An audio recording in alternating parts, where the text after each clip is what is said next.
Welcome to success ગુરુ. આજે આપણે જોશું પ્રકરણ 13 નો પ્રશ્ન, નિવસન તંત્રમાં વિઘટકોની ભૂમિકા શું છે? જે પ્રશ્ન માર્ચ 2023માં બોર્ડની પરીક્ષામાં પણ પૂછાયેલો છે. તો ચાલો પ્રશ્ન શરૂ કરીએ.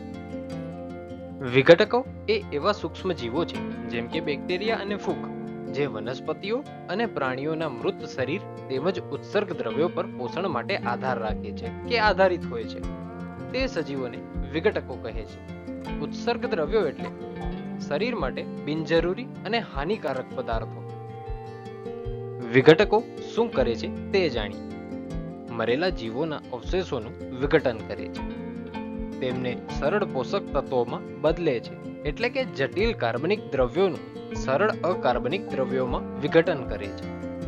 વનસ્પતિઓ આ તત્વોને પુનઃ ઉપયોગમાં લે છે, એટલે કે અકાર્બનિક દ્રવ્યો વનસ્પતિઓ પોતાના ઉપયોગમાં લે છે.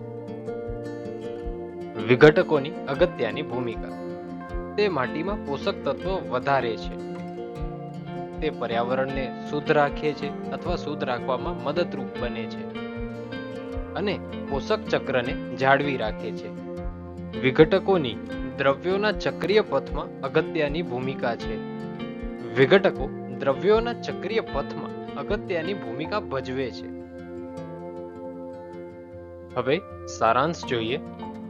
વિઘટકો પર્યાવરણમાં અત્યંત અગત્યની ભૂમિકા ભજવે છે અને તેમના વગર પોષક ચક્ર અધૂરું રહી જાય છે.